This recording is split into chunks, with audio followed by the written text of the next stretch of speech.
Okay, Bismillahirrahmanirrahim. We are about to start our next lecture on the topic number 4.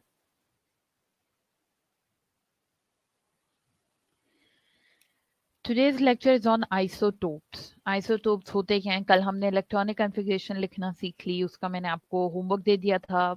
अगर आपने वो attempt कर लिया है तो आपके लिए अब आइसोटोप्स को समझना और आसान हो जाएगा. आइसोटोप्स क्या है बच्चे? आइसोटोप्स को पहले अंडरस्टैंड करते हैं, उसकी डेफिनेशन है.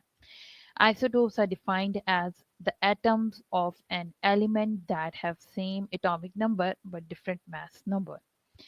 सेम एटॉमिक नंबर होंगे उनके, लेकिन डिफरेंट मैस नंबर होंगे.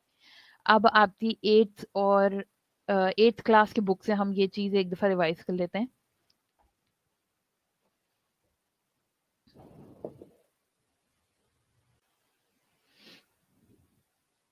हम एट्थ क्लास की बुक से इस कॉन्सेप्ट को एक दफा क्लियर कर लेते हैं. What atomic number is and what is mass number. Atomic number is basically number of the protons या number of the electron. Mass number क्या आ जाता है? Number of the protons plus number of the neutrons. Variation कहाँ आती है? हमेशा number of neutrons के अंदर वेरिएशन आती है, यानी मास नंबर के अंदर वेरिएशन आती है. यही बात उसने की है कि हर एलिमेंट का सेम एटॉमिक नंबर होगा. जो आइसोटोप्स होंगे एक एलिमेंट के, उसके सेम एटॉमिक नंबर होंगे, लेकिन मास नंबर डिफरेंट होगा. और मास नंबर में से भी क्या डिफरेंट होगा? सिर्फ उसका न्यूट्रॉन का नंबर डिफरेंट होगा. So they have same electronic configuration. जो कल लिखना सीखी थी उनकी सेम इलेक्ट्रॉनिक कन्फिग्रेशन होगी. And the number of the protons, but they differ in the number of the neutrons. Number of the protons same होंगे, number of neutrons में वो डिफर करेंगे. Isotopes क्या हैं? Isotopes are defined as the atoms of an element that have same atomic number but different mass number. जिनके same atomic number होंगे लेकिन mass number different होंगे. mass number मैंने आपको भी एक दफा क्लियर कर दिया है, दोबारा बता देती हूँ. mass number क्या है? mass number है number of protons plus number of neutrons. तो वेरिएशन कहाँ आ रही है? number of neutrons पे आ रही है.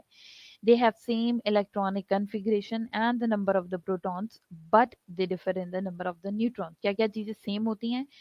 आइसोटोप्स की इलेक्ट्रॉनिक कन्फिग्रेशन सेम होती है, आइसोटोप्स के नंबर ऑफ प्रोटॉन सेम होते हैं, but they differ in the number of neutrons. लेकिन उनके नंबर ऑफ न्यूट्रॉन्स यानी मास नंबर डिफरेंट वेरी करता है. आइसोटोप्स एक आइसोटोप्स हो सकते हैं.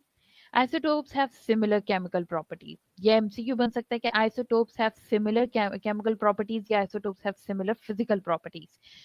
तो आइसोटोप्स की केमिकल प्रॉपर्टी सेम होती हैं क्योंकि वो इलेक्ट्रॉनिक कन्फिग्रेशन पे, केमिकल प्रॉपर्टीज हमेशा सिर्फ इलेक्ट्रॉनिक कन्फिग्रेशन पे डिपेंड करती हैं. इसे हम कहते हैं कि आइसोटोप्स की जो केमिकल प्रॉपर्टीज हैं वो सेम होती हैं क्योंकि वो इलेक्ट्रॉनिक कन्फिग्रेशन पे डिपेंड करती हैं. और हर आइसोटोप की, एक एलिमेंट के जितने भी आइसोटोप्स होंगे सबके इलेक्ट्रॉनिक कन्फिग्रेशन सेम रहेगी. But they have different physical properties. Chemical property same रहेंगी क्योंकि इलेक्ट्रॉनिक कन्फिग्रेशन सेम रहेगी, लेकिन उनकी फिजिकल प्रॉपर्टीज वेरी करेंगे because they depend upon the mass number and most of the elements have isotopes. किस पे depend? Physical properties किस पे डिपेंड करती है? मास नंबर पे. मास नंबर में किस में डिपेंड करती है? नंबर ऑफ न्यूट्रॉन्स पे.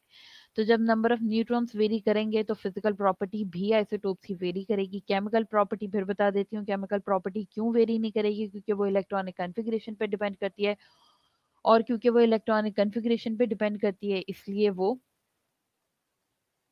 सेम रहेंगी.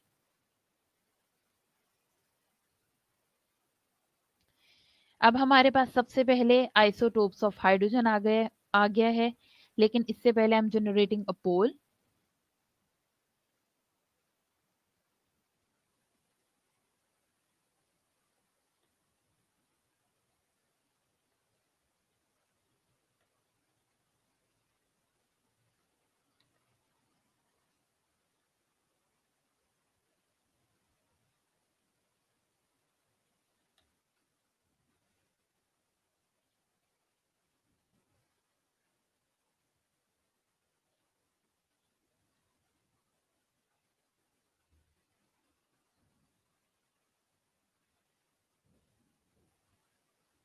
आपकी स्क्रीन पे आपका पोल क्वेश्चन आ रहा है, उसको काइंडली अटेम्प्ट करें 30.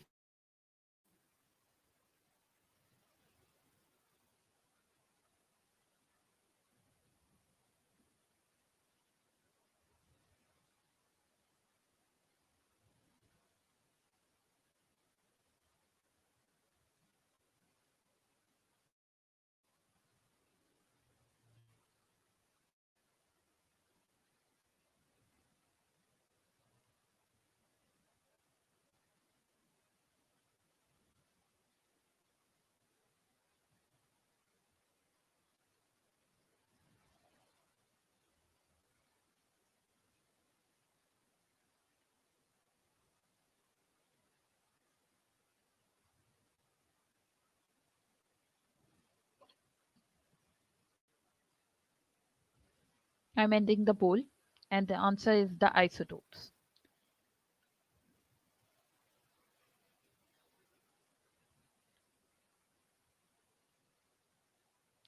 अब हम पढ़ने लगे हैं आगे के आइसोटोप्स ऑफ हाइड्रोजन हैं। हाइड्रोजन एक एलिमेंट है, अब उसके आइसोटोप्स हमने पढ़ने। Naturally occurring hydrogen is a combination of its three isotope present in different abundance. जरूरी नहीं है कि एक एलिमेंट के मौजूद जितने भी आइसोटोप्स हों वो सेम रेशो में एग्जिस्ट करते हो। हर आइसोटोप अपनी इंपॉर्टेंस के लिहाज से एग्जिस्ट करेगा अपनी स्पेसिफिक रेशो के अंदर। इस टाइम हम किसके पढ़ रहे हैं, हाइड्रोजन ऑफ आइसोटोप्स पढ़ रहे हैं। और नेचुरली अकरिंग हाइड्रोजन जो कॉमन हमारी हाइड्रोजन है वो तकरीबन 3 हाइड्रोजन के आइसोटोप से मिलकर बनती है। वो कौन से 3 आइसोटोप्स हैं, वो हैं protium, deuterium and tritium. Each one of them has 1 proton and 1 electron.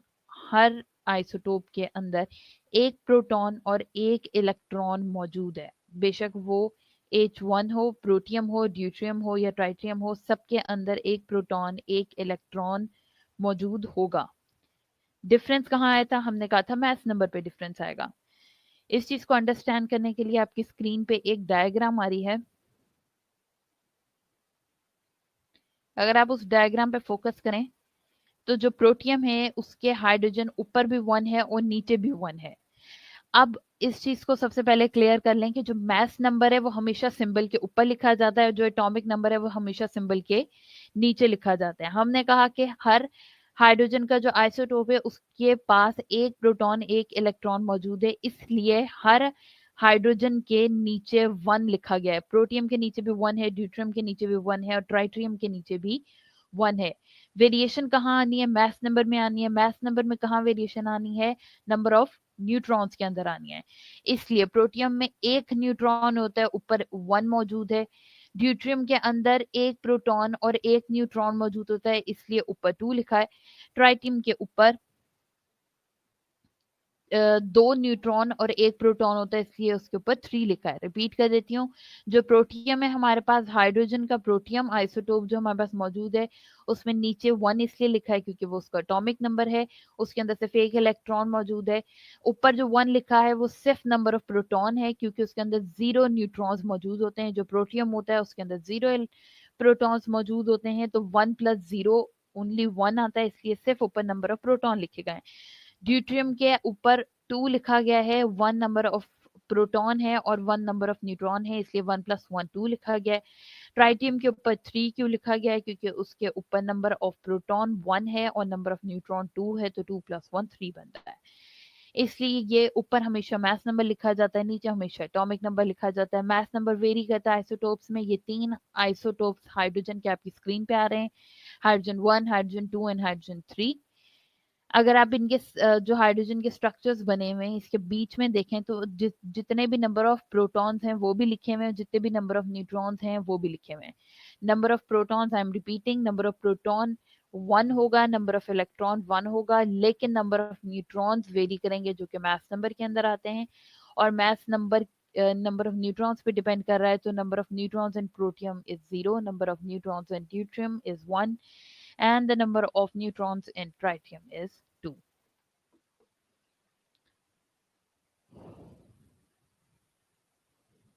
Here I am generating another poll.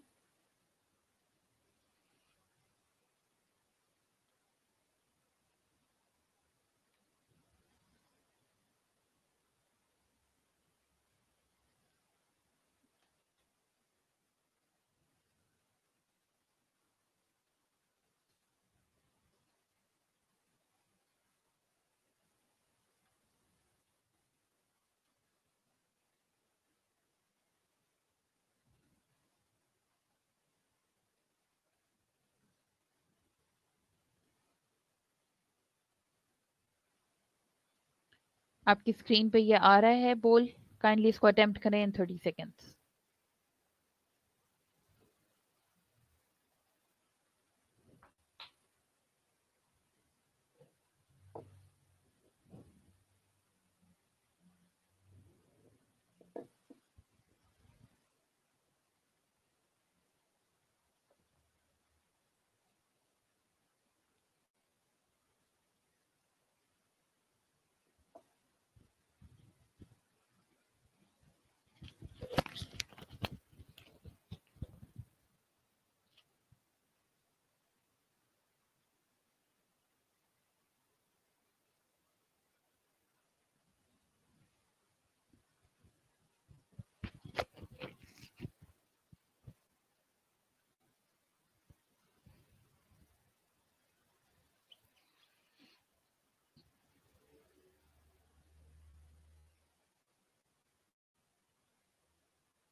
Question is isotopes have same electronic configuration. Isotopes किसी एक एलिमेंट के जो भी मौजूद हैं उनकी सेम इलेक्ट्रॉनिक कन्फिग्रेशन होगी, लेकिन नंबर ऑफ प्रोटॉन्स और क्या चीज वेरी करेगी, नंबर ऑफ प्रोटॉन्स भी सेम होंगे, but they differ in the number of what, electrons और neutrons.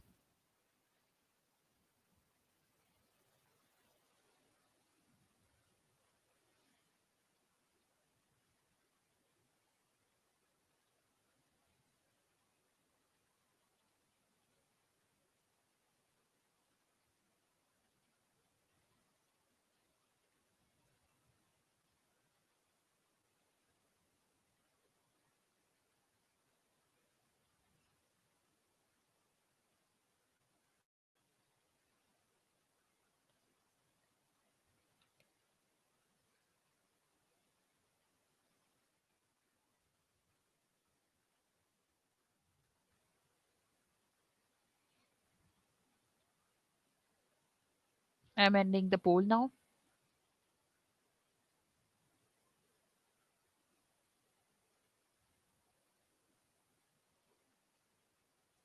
And the answer is number of neutrons.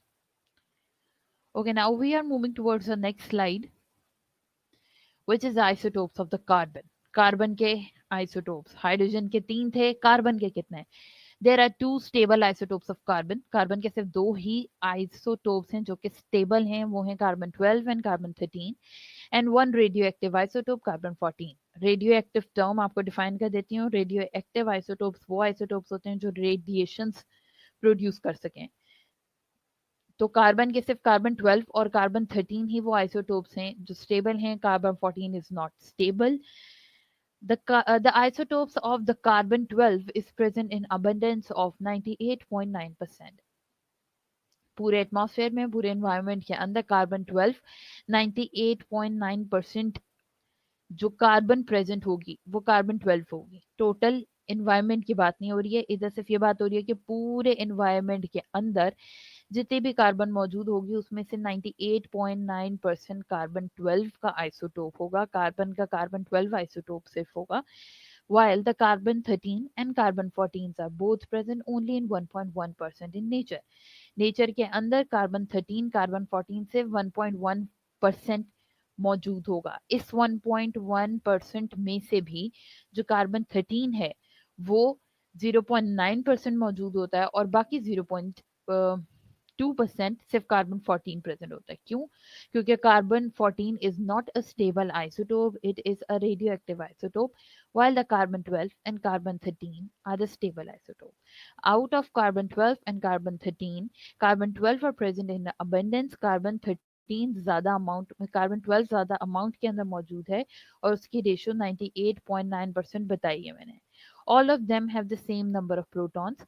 तमाम कार्बन के तीनों आइसोटोप्स, कार्बन के तीनों आइसोटोप्स कार्बन 12 13 14 के नंबर ऑफ प्रोटॉन्स और नंबर ऑफ इलेक्ट्रॉन्स सेम है, लेकिन नंबर ऑफ न्यूट्रॉन्स डिफरेंट है.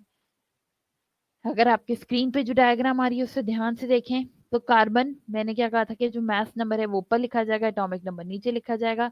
तो जो नीचे 6 तीनों के नीचे आ रहा है वो उसका एटॉमिक नंबर है, यानी number of electrons, number of proton carbon के अंदर 6 मौजूद हैं. अब जो ऊपर 12 13 और 14 आ रहा है उसके हिसाब से हम देख लेते हैं. नंबर ऑफ प्रोटॉन 6 मौजूद हैं तो नंबर ऑफ न्यूट्रॉन भी 6 होंगे, इसलिए वो कार्बन 12 कहलाता है. 6 + 6 = 12, इसलिए वो कार्बन 12 कहलाता है. जो सेकंड वाला कार्बन 13 है उसमें 6 नंबर ऑफ प्रोटॉन्स हैं जो कि फिक्स्ड हैं, बाकी 7 नंबर ऑफ न्यूट्रॉन्स हैं. 7 + 6 = 13, इसलिए उसे कार्बन 13 कहते हैं.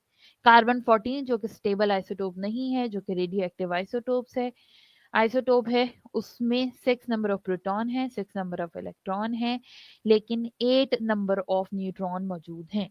8 नंबर ऑफ न्यूट्रॉन मौजूद हैं, इसकी वजह से हम कहते हैं कि ये कार्बन 14 आइसोटोप है कार्बन का, और यह अनस्टेबल है, यानी ये रेडियो एक्टिव आइसोटोप है कार्बन का. Now I am generating another pole.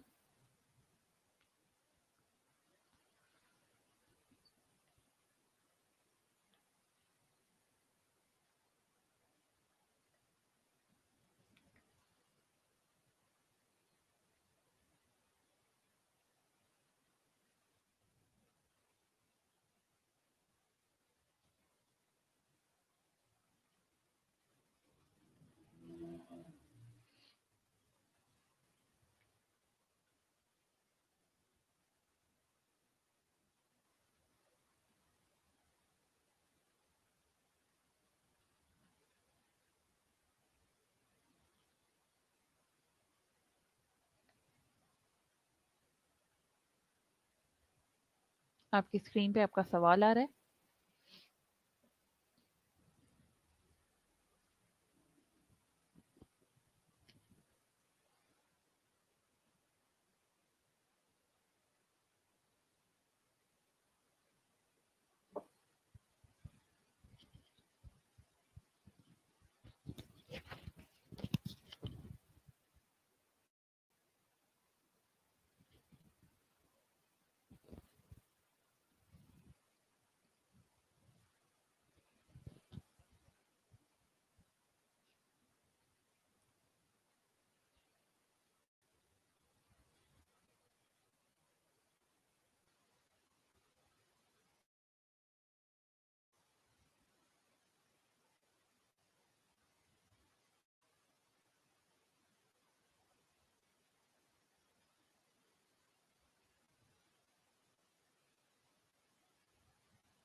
And for the 10 second, I am ending the poll.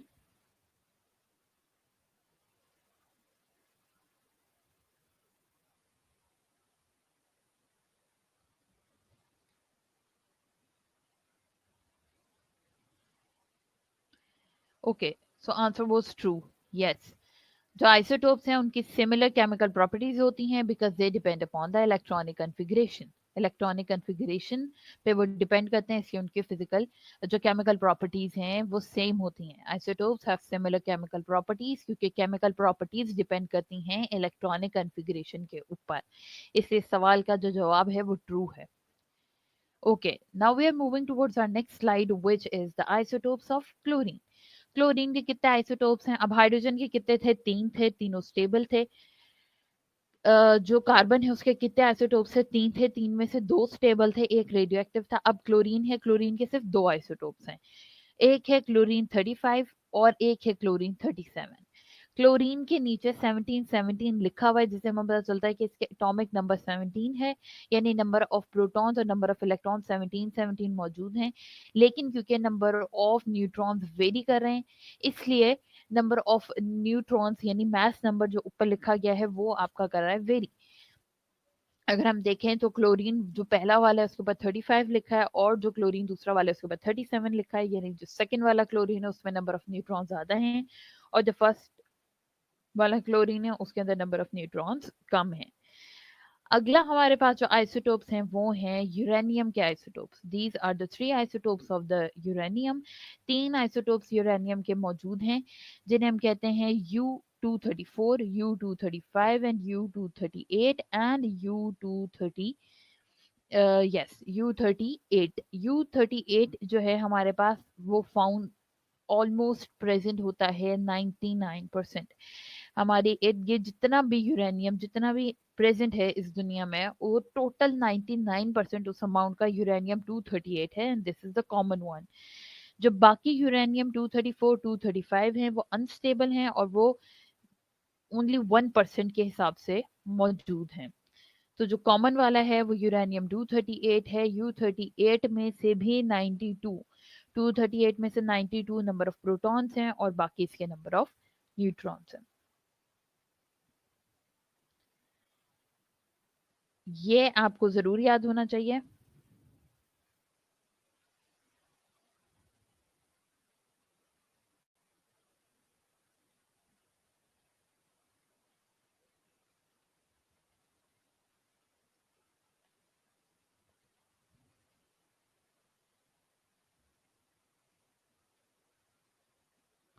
जी, ये आपको जरूर याद होने चाहिए। पहले तीन देख लें, सिंबल हैं हाइड्रोजन के, यानी ये हाइड्रोजन के हमारे पास आ रहे हैं आइसोटोप्स।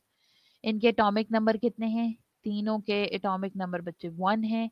मैस नंबर कितने हैं? मैस नंबर इंक्रीज हो रहे हैं। हाइड्रोजन 1 का मैस नंबर 1 है, यानी नंबर ऑफ न्यूट्रॉन्स 1 हैं। हाइड्रोजन 2 के नंबर ऑफ न्यूट्रॉन्स 2 हैं। हाइड्रोजन 3 के नंबर ऑफ न्यूट्रॉन्स 3 हैं। नंबर ऑफ प्रोटॉन तीनों के सेम है 1, और नंबर ऑफ न्यूट्रॉन्स हाइड्रोजन 1 के 0 है, हाइड्रोजन 2 का 1 है, हाइड्रोजन 3 का 2 है। ये हमारे पास मास नंबर है, ये नंबर ऑफ न्यूट्रॉन है। मास नंबर न्यूट्रॉन को बिल्कुल कंफ्यूज नहीं करना। मास नंबर टोटल बताया हुआ है, number of proton plus number of neutron. Number of neutron से सेपरेटली बताए गए हैं इस पे। नेक्स्ट हमारे पास है कार्बन।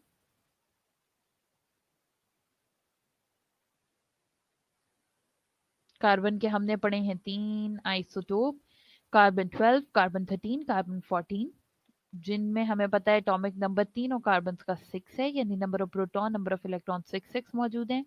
मास नंबर वेरी करता है 12, 13, 14। नंबर ऑफ प्रोटॉन तो 6 हैं, लेकिन नंबर ऑफ न्यूट्रॉन वेरी करते हैं, और नंबर ऑफ न्यूट्रॉन में हमारे पास है कार्बन 12 के 6 न्यूट्रॉन्स, कार्बन 13 के 7 न्यूट्रॉन्स, और कार्बन 14 के 8 न्यूट्रॉन्स। आगे हमारे पास क्लोरीन है, क्लोरीन 35 एंड 37, जिसमें से एटॉमिक नंबर यानी नंबर ऑफ प्रोटॉन्स और नंबर ऑफ इलेक्ट्रॉन 17 मौजूद हैं। नंबर ऑफ प्रोटॉन्स भी 17 मौजूद हैं। मास नंबर वेरी कर रहा है, एक का 35 है, एक का 37 है, विच depend upon number of neutron. So number of neutrons in chlorine 35 is 18 and number of neutrons in chlorine 37 is 20। आगे हमारे पास लास्ट यूरेनियम है। Uranium we have 234,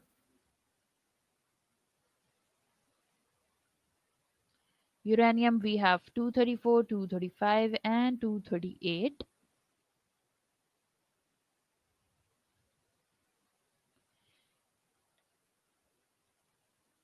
atomic number 92, 92, 92 हैं, यानी नंबर ऑफ इलेक्ट्रॉन्स 92, 92, 92 हैं। नंबर ऑफ प्रोटॉन्स 92, 92 एंड 92 हैं। Number of mass number very करता है 234, 235, 238। इसका मतलब नंबर ऑफ न्यूट्रॉन्स वेरी कर रहे हैं, और अगर हम नंबर ऑफ न्यूट्रॉन्स देखें तो यूरेनियम 234 के 142 नंबर ऑफ न्यूट्रॉन्स हैं, यूरेनियम 235 के 143 and uranium 235 have 146 number of neutrons. Okay, this table is important respective to number of neutrons, ये जो आपके मौजूद हैं।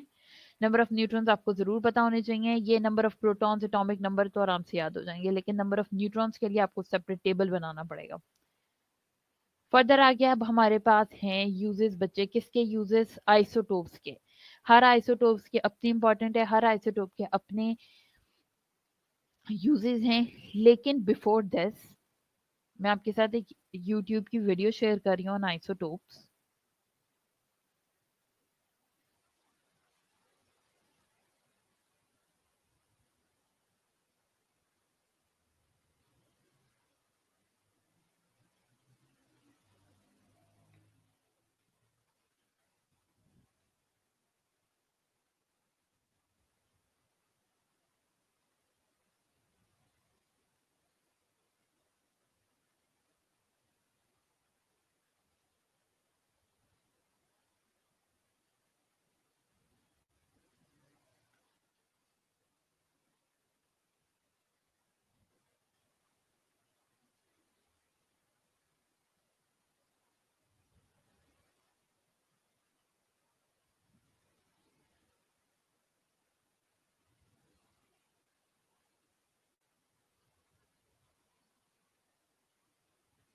मैं आपके साथ स्क्रीन शेयर करके एक यूट्यूब की वीडियो आपके साथ शेयर करने लगी हूँ।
आई होप आपको इस वीडियो से और ज़्यादा क्लियर हो गया होगा कि बेसिक आइसोटोप का मेन पर्पस क्या है behind this lecture. Okay, now we are moving towards our next slide. With the advancement अब हम यूजेस पढ़ने लगे हैं कि आइसोटोप्स के बेसिक और मेन यूजेस क्या हैं. So with the advancement of the scientific knowledge के advancement के साथ, the isotopes have found many application in our lives. Following are the major fields in which the isotopes have vast application. जिसमें isotopes की बहुत ज़्यादा ज़रूरत या vast applications हैं, वो वाली fields आपको नीचे बताई गई हैं. Number 1 point is radiotherapy. Radiotherapy पहला point है. रेडिएशन इस्तेमाल करते हुए थेरेपी करना, ट्रीटमेंट करना, इज कॉल्ड रेडियोथेरेपी. रेडियोथेरेपी में सबसे मेन ट्रीटमेंट कौन सा आ जाता है हमारे पास? ट्रीटमेंट आ जाता है कैंसर का. For the treatment of skin cancer, skin cancer के ट्रीटमेंट के लिए isotopes like P32 and SR90 are used because they emit less penetrating beta radiations. क्यों? जो फॉस्फोरस जो पी है उसका कोई और आइसोटोप इस्तेमाल नहीं किया गया. वो इसलिए नहीं इस्तेमाल किया गया क्योंकि जो सिर्फ P32 है वो less penetrating beta radiations produce करता है. जितनी लेस पेनिट्रेटिंग रेडिएशंस होंगी उतना कम कैंसर का खदशा होगा.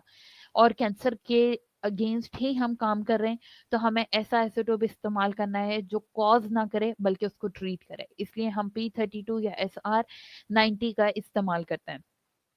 कैंसर के लिए हम कोबाल्ट 60 का इस्तेमाल भी करते हैं, which effect affecting within the body is used because it emits strongly penetrating gamma radiations. अब ये बीटा रेडिएशंस प्रोड्यूस नहीं कर रहा इसलिए हम इसको इस्तेमाल कर रहे हैं, लेकिन ये गैमा रेडिएशंस प्रोड्यूस कर रहा है जो स्ट्रांगली पेनिट्रेटिंग है. स्ट्रांगली पेनिट्रेटिंग जरूर हैं पर ये गैमा रेडिएशंस हैं, इसलिए हम कोबाल्ट 60 ज्यादा इस्तेमाल करते हैं as compare to less penetrating beta radiations वाले isotopes. Number 2 is tracer for diagnosis and medicine. Diagnosis और मेडिसिन की फील्ड में एज अ ट्रेसर यानी ट्रेस करने के लिए भी कुछ रेडियो एक्टिव आइसोटोप्स इस्तेमाल होते हैं. The radio active isotopes are used as tracer in medicine to diagnose the presence of the tumour in human body. किस चीज को ट्रेस करना? ट्यूमर. ट्यूमर क्या है बच्चे? ग्रुप ऑफ सेल है जो वांटेड हो, ठीक है, जिसकी ज़रूरत ना हो और वो ज़रूरत से ज़्यादा सेल डिवाइड होके एक्यूमुलेट हो जाए एक जगह, तो वो ट्यूमर कहलाता है. अब उस ट्यूमर को ऐसे देखने से तो बॉडी में जो है वो डायग्नोस नहीं किया जा सकता, तो इसलिए हम एक ऐसा रेडियो एक्टिव आइसोटोप बॉडी के अंदर भेजते हैं जो जाके ट्यूमर सेल्स के साथ अटैच, और हमें डायग्नोस करने पे पता चल जाए कि ट्यूमर सेल मौजूद हैं या नहीं मौजूद, और अगर मौजूद हैं तो बॉडी के किस हिस्से में मौजूद है. आगे है आइसोटोप ऑफ आयोडीन 131 और आइसोटोप ऑफ आयोडीन 132. 131 और 132 दोनों इस्तेमाल होते हैं. 131 कहाँ इस्तेमाल होता है? It is use for the diagnosis of goitre in thyroid gland. हमारे जो थायराइड ग्लैंड मौजूद होते हैं यहाँ पे, उनके टेस्टिंग के लिए उनमें जो गोइटर प्रोड्यूस हो जाता है, गोइटर बन जाता है, उसके डायग्नोसिस के लिए आयोडीन 131 इस्तेमाल होता है. Similarly technetium is use to monitor the bone growth. अगर कहीं पे हड्डी बढ़ गई है तो उसके लिए टेक्नीटियम एक आइसोटोप है, वो इस्तेमाल किया जाता है. Before this slide, okay, archaeological and geological uses में भी रेडियो एक्टिव आइसोटोप्स इस्तेमाल किए जाते हैं. The radio active isotopes are used to estimate the age of the fossils like the dead plants and animals and the stone. पत्थर कितना पुराना मौजूद है, जानवर कब, अगर उसकी डेड बॉडी मौजूद है, अगर उसका स्केलेटन मौजूद है, या कोई डेड प्लांट मौजूद है जिसका कोई साइन स्टोन के ऊपर बना हुआ है उसके डिकम्पोज होने के बाद, तो उन चीज़ों को पढ़ने के लिए, उन चीज़ों की नॉलेज हासिल करने के लिए रेडियो एक्टिव आइसोटोप्स का इस्तेमाल किया जाता है. और इस पर्पस के लिए, और किस पर्पस के लिए रेडियो एक्टिव आइसोटोप्स इस्तेमाल किए जाते हैं? For the age determination of very old object based on the half life of the radio active isotope. It's called radio active isotope dating. अब यहाँ पे एक टर्म आपकी इस्तेमाल की गई है, radio active isotope dating. Now what is radio active isotope dating, किसी भी चीज की एज डिटर्मिनेशन के लिए, किसी भी चीज की एज की डिटर्मिनेशन के लिए, एज जानने के लिए कि वो चीज कितनी पुरानी है, इस पर्पस के लिए रेडियो एक्टिव आइसोटोप की हाफ लाइफ पे बेस्ड एक एक्सपेरिमेंट किया जाता है जिसे रेडियो एक्टिव आइसोटोप डेटिंग का नाम दिया जाता है। An important method of age, अगर हमने एज डिटरमाइन करनी है तो उसके लिए एक बहुत कॉमन इंपॉर्टेंट मेथड इस्तेमाल किया जाता है जिसे कार्बन डेटिंग कहते हैं, रेडियो कार्बन डेटिंग। अगर आपको याद हो तो हम 3 कार्बन के आइसोटोप पढ़े थे, कार्बन 12, कार्बन 13 एंड कार्बन 14, और इन तीनों में से कार्बन 14 जो था वो रेडियो एक्टिव आइसोटोप था। और अब ये जो रेडियो कार्बन डेटिंग का टर्म आया है, इसमें हमें कौन सा इस्तेमाल होगा? कार्बन 14, क्योंकि वही एक रेडियो एक्टिव आइसोटोप है कार्बन का। ओल्ड कार्बन ऑब्जेक्ट्स को, फॉसल्स को मैयर करने, उनके एज डिटर्मिनेशन के लिए कार्बन 14 रेडियो कार्बन डेटिंग का प्रोसेस किया जाता है, जिसमें कार्बन 14 इस्तेमाल होता है, और सिंपली इसको कार्बन डेटिंग का नाम भी देते हैं। अब हमारे पास नेक्स्ट है केमिकल रिएक्शन और स्ट्रक्चर डिटर्मिनेशन के लिए क्या रेडियो एक्टिव आइसोटोप्स यूज हो सकते हैं? तो yes, radio active isotopes are used in the chemical reaction to follow a radio active element during the reaction and ultimately to determine the structure.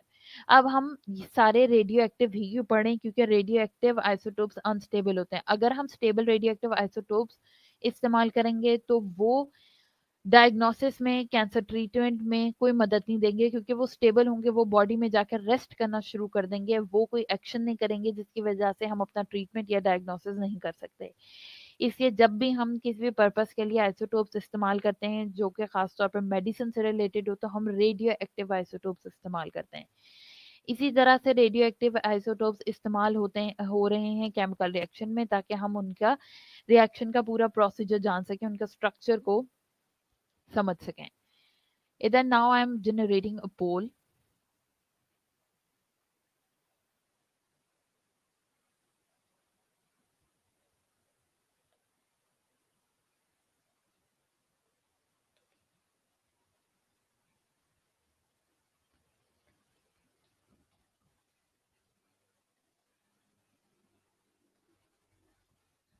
Okay, आपकी screen पे आपका एक पोल आ रहा है, kindly answer this in 30 seconds.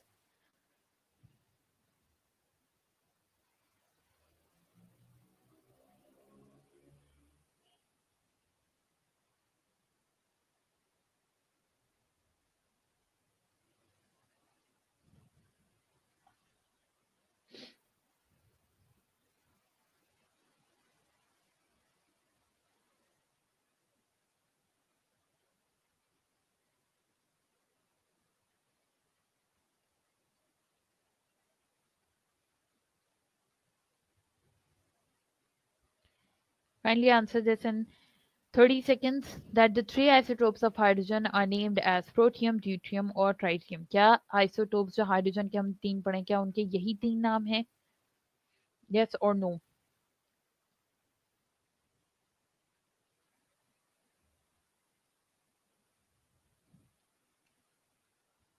Okay, now I'm ending the poll and yes, यही 3 हमारे पास isotopes हैं hydrogen के.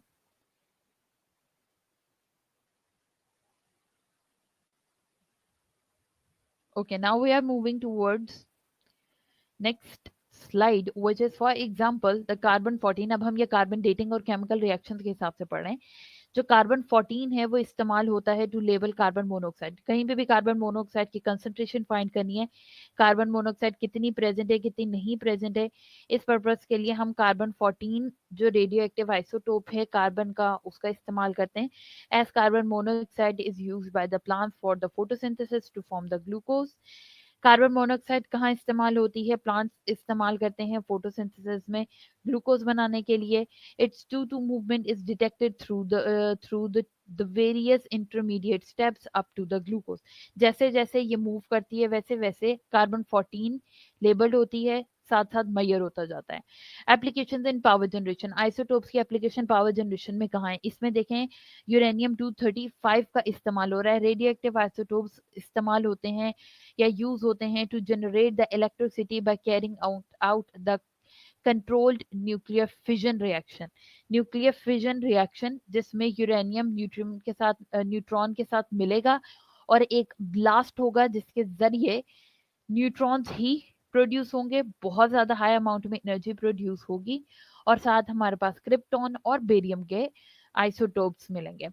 सो न्यूक्लियर फिजन रिएक्शन है, यानी दो चीज़ों के मिलने से कोई रिएक्शन हो रहा है, एनर्जी प्रोड्यूस हो रही है in nuclear reactor. For example uranium 235 is bombarded with a slow moving neutron, बहुत स्लो मूविंग न्यूट्रॉन। न्यूट्रॉन को देख लें, ऊपर 1 लिखा है, नीचे 0 लिखा है, यानी इसमें number of electron number of proton कुछ नहीं है, सिर्फ नंबर ऑफ न्यूट्रॉन ही मौजूद है, विच इज 1। तो यूरेनियम 235 जिसका नंबर ऑफ इलेक्ट्रॉन्स या प्रोटॉन्स 92 हैं, वो आपस में बम्बार्ड या कोलाइड कर रहे हैं, और बेरियम, क्रिप्टॉन और न्यूट्रॉन्स, जिन जो कि 3 न्यूट्रॉन्स हैं, एक न्यूट्रॉन टकराया और 3 न्यूट्रॉन्स प्रोड्यूस हुए with a lot of energy.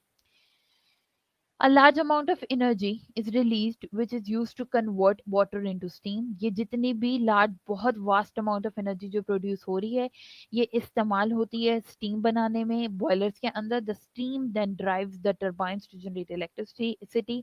ये जो steams होती हैं ये इस्तेमाल होती हैं turbines के अंदर electricity बनाने के लिए। And this is a peaceful use of atomic energy for development of a Neesham. और इस तरीके से हम एटॉमिक एनर्जी को इस्तेमाल कर सकते हैं पीसफुल वे में, जिसमें हम एटॉमिक एनर्जी कर रहे हैं, बहुत ज़्यादा वास्ट अमाउंट में एनर्जी प्रोड्यूस हो रही है, लेकिन वो किस चीज़ के लिए इस्तेमाल हो रही है? पानी को स्टीम बनाने में और आगे स्टीम से इलेक्ट्रिसिटी जनरेट करने में।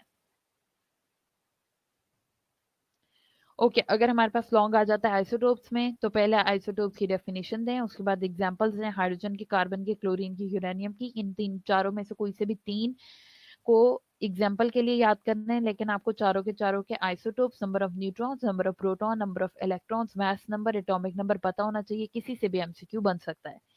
और एट द एंड हमारी तीसरी हेडिंग होगी यूजेस की। यूजेस में तमाम यूजेस जरूर बताएं, क्या क्या यूजेस जो है वो हमने पढ़े हैं। आइसोटोप का use in power generation, isotope का use in chemical reaction structure determination, radio जो ये रेडियो कार्बन डेटिंग है, इसका शॉर्ट क्वेश्चन बनेगा। आर्कियोलॉजिकल और जियोलॉजिकल यूजेस में आइसोटोप की importance, traces for diagnosis and medicine में, इसमें जो है वो ये जो आयोडीन 131 है इसकी हेडिंग बन जाएगी। उसके बाद फिर रेडियोथेरेपी ट्रीटमेंट ऑफ कैंसर में बच्चे देखें हमारे पास दो चीजें हैं, एक है P32 और दूसरी है हमारे पास स्ट्रोंशियम 90। तो इन दोनों की सेपरेट सेपरेट हेडिंग बनाएं, साथ कोबाल्ट 60 की सेपरेट हेडिंग बनाएं। तीनों इस्तेमाल हो सकते हैं, क्यों? कोबाल्ट 60 इज इंपॉर्टेंट और फास्फोरस 32 और स्ट्रोंशियम 90 इज नॉट इंपॉर्टेंट, क्योंकि वो beta radiation less penetrating produce करते हैं और cobalt 60 strongly penetrating gamma radiation produce करती हैं। लेकिन अगर cancer second, third, fourth stage का हो तो हम कोबाल्ट यूज करते हैं, अगर वो फर्स्ट स्टेज का हो तो हम लेस पेनिट्रेटिंग बीटा रेडिएशन का इस्तेमाल कर लेते हैं, जो कि फास्फोरस 32 और स्ट्रोंशियम 90 है। Okay so this is the way जिससे आप अपना लॉन्ग क्वेश्चन जो है वो अटेम्प्ट कर सकते हैं। अगर शॉर्ट आता है तो कार्बन डेटिंग का शॉर्ट इज रियली इंपॉर्टेंट, उसको जरूर याद करें, उसको सेपरेट करके अपने रजिस्टर पे जरूर लिखें। और कार्बन डेटिंग में कौन सा कार्बन का आइसोटोप इस्तेमाल होता है उसे जरूर जो है वो नोट करें। इधर हमारा सेशन एंड होता है, आपका अभी test within 1 minute upload हो जाता है, उसको अटेम्प्ट करें, इसका इस्तेमाल करें जो आपको दी गई है प्रेजेंटेशन, इसकी बेसिस पे उस टेस्ट को अच्छे से अटेम्प्ट करें। Okay thank you, Allah Hafiz.